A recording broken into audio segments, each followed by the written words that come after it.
When it comes to bilingual language development, that is, the learning of two languages, things seem to get pretty complicated and are often misunderstood.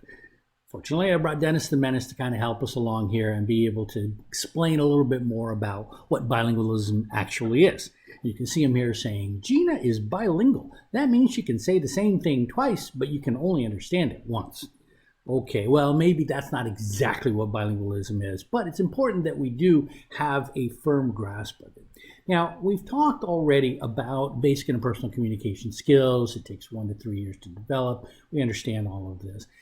But the relationship between first and second language acquisition wasn't really something that was explained well until Jim Cummins, a linguist from University of Ontario in Canada, came along and said, there are really two different types of language proficiency.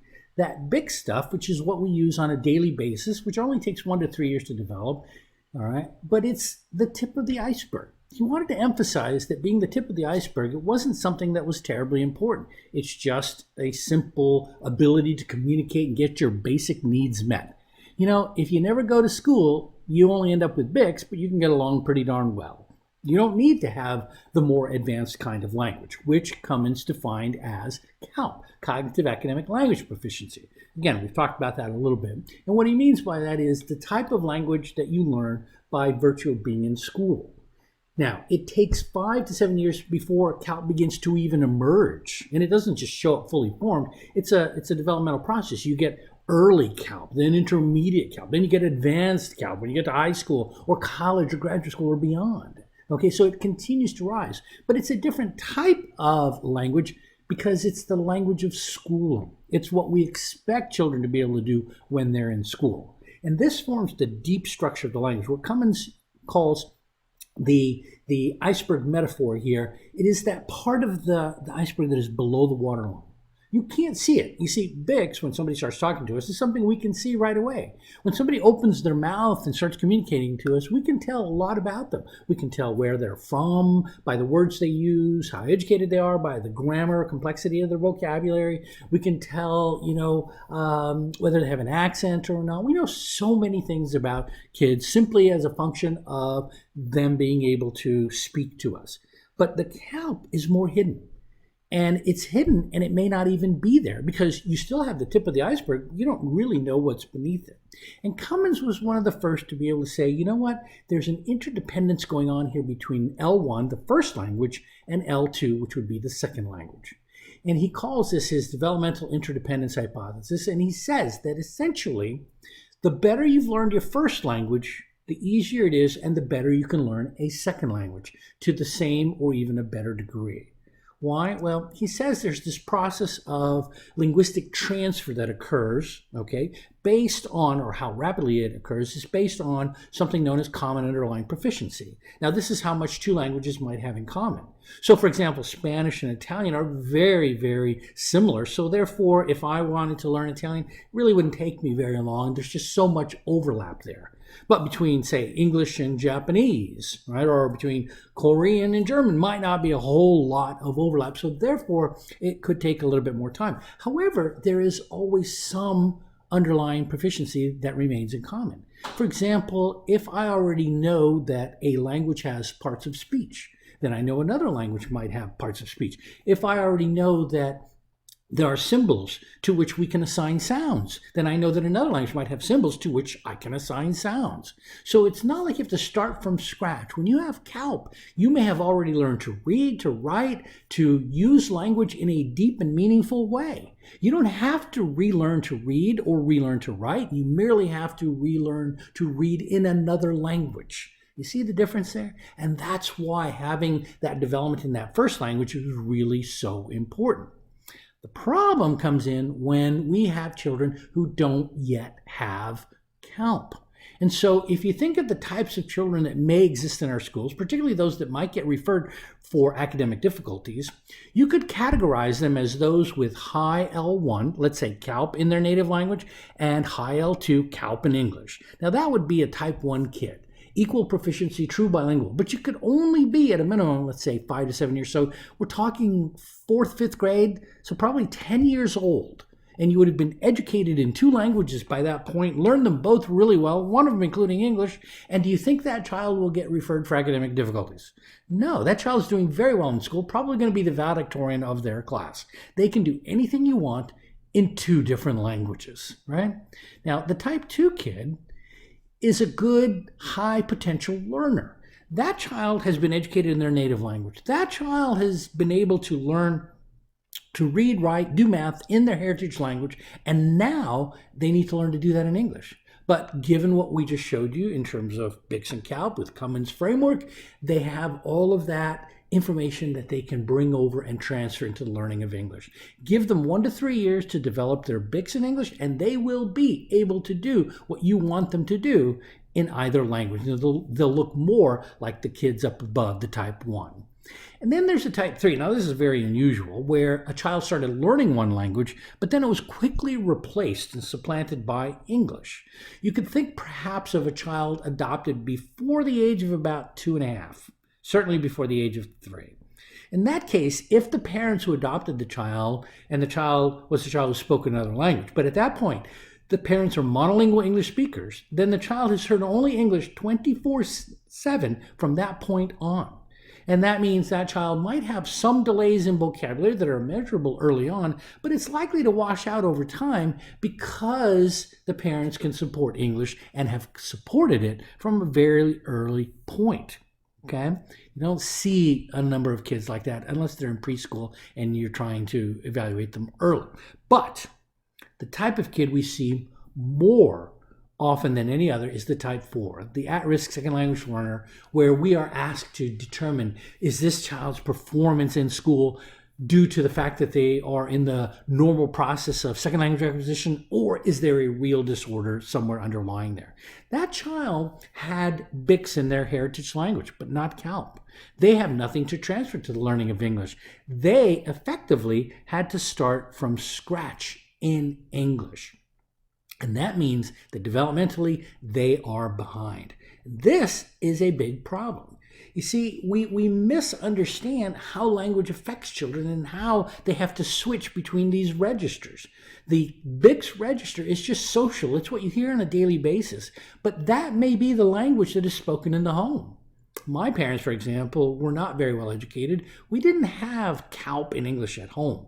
They didn't use those words that I was trying to learn by the time I'm in 4th and 5th grade. These were brand new, all right? They weren't used often by my parents. So social language is what I heard. And even that language wasn't very good because my parents were English learners themselves. My English was better than their English by the time I was in 3rd grade. But there are other children, especially those who are monolingual, growing up in homes where the parents are reasonably well educated and the CALP language can and is used, not always, and not often necessarily, but can and is used within the home. And so the difference between these language registers that children have to be able to develop is that some kids who are multilingual learners may not have much exposure to the one on the right, the academic language. So it's important to understand then that language is building upon language. It's not something where you just start and you can develop enough and then you have enough. It doesn't work that way. There is no threshold. And the tests that children take, especially for Title III compliance, like the WIDA, or other states have similar kinds of tests like the WIDA, it is not something that is going to actually state that that child is now comparable to a monolingual English speaker, because they cannot possibly be. Can they maybe speak the language as well? Perhaps. Is their vocabulary the same level in terms of its development? No, not at all. Is their command of the language, their grammatical abilities, even their ability to write as well, comparable to their same age, same grade peers? The answer is no. So they get a lot of BICS, and that's fine. But by the time they've mastered BICS, they were already expected to have mastered CALP. And that's the big problem. We get children who are off kilter. Off kilter. And where they are off kilter is not always the same. Okay? Community language is another thing that affects children significantly. Okay, we sometimes think, oh, well, they need to be able to do what we're telling them in school. And they know that, okay? They will come to school and they will use the language they are using there. But when they go to their homes, when they go into their communities, they have to demonstrate that they're a part of that. They want to fit in. There's tremendous social pressure for them to acquire the community language, the language that people use on a daily basis that identifies them with their heritage. And so they can't let go of that, or they may not want to. Now, some kids might want to, but a lot of them do not, and we have to respect that. So the biggest problem comes in understanding how this works for a monolingual, but not so much for bilingual children. A second language, and when it's introduced, and depending on when and how it's introduced, can change the nature of that development. Here's a chart that corresponds with age, grade, word type. So you can see you're at the emergent BICS level by the time you're 2 and 3 years old. You're intermediate BICS by the time you're 5. You're already communicating with the teacher. You're at the advanced BICS level. 7, 8, and 9-year-olds communicate with us extremely effectively. But by the time you get to 5th grade, that CALP better start emerging. By the time you get to 8th and 9th grade, you better have intermediate and good grasp of it. By the time you get to 12th grade, if that CALP is not advanced enough, you may not graduate because you're not going to do very well. Now, as long as there's only one language going on, one language, this progression follows it seamlessly, without any interruption, without any difficulty. But the problem is that not all kids show up to school with the same amount of language development. The average monolingual kid shows up to school at the age of 5 with all those 5 years of English language development. But that then sets the stage for them to have 4 or 5 years of schooling, or 5 to 7 years of schooling, in which now CALP will emerge and everything works beautifully. But what about a kid like me? I started kindergarten at the age of 5 and I didn't speak English. I didn't have any exposure to English. I had 5 years worth of language development in my native language, but not in English. So where was I? What was going to happen to me? People think that sometimes, all it takes is just giving me English. Well, imagine this. If you gave me English 24/7 from the age of 5, from kindergarten, until I got to 5th grade at the age of 10, then basically at that point, I would still be half as well developed as an average monolingual English-speaking kid. I would have 50% of the development in language they do, and yet I would be expected to compete with them. Can you imagine how difficult that must be? And the reality is, I'm not getting 24/7 English from kindergarten, right? I'm getting it mostly in school, a little bit in the community, and so on, but I'm still getting Spanish at home, which means my English is probably back at this level. So when am I going to catch up? Is my development going to catch up in 5 more years? No, in 5 more years, I'm still going to be 5 years behind at best, when in reality, I'm now probably going to be somewhere in here. I'm way down here because that's just not the way that it works. And so we must recognize that children cannot catch up in terms of the development, and their inability to catch up is not due to a lack of intelligence or capabilities or potential or learning. It has to do with time, with circumstance, with the fact that they didn't get the advantage of having the language development they brought in used for the purposes of their education. Now, if they're getting native language instruction, then obviously they are. But if they're getting anything other than a native language education in a dual language or dual immersion program or late exit bilingual maintenance type program, then this is the result that we're going to see. The only way that kids can have a chance in school is if their development is never interrupted. If you gave me the chance from kindergarten to get to CALP, 5th grade, and develop it in my native language, then what? As Cummins has shown, I basically would need 1, 2, 3 years so that by 8th grade, I am now able to function academically at an 8th grade level. I can speak English well. I can converse with you. I've transferred my learning. I've done everything that might be expected of me.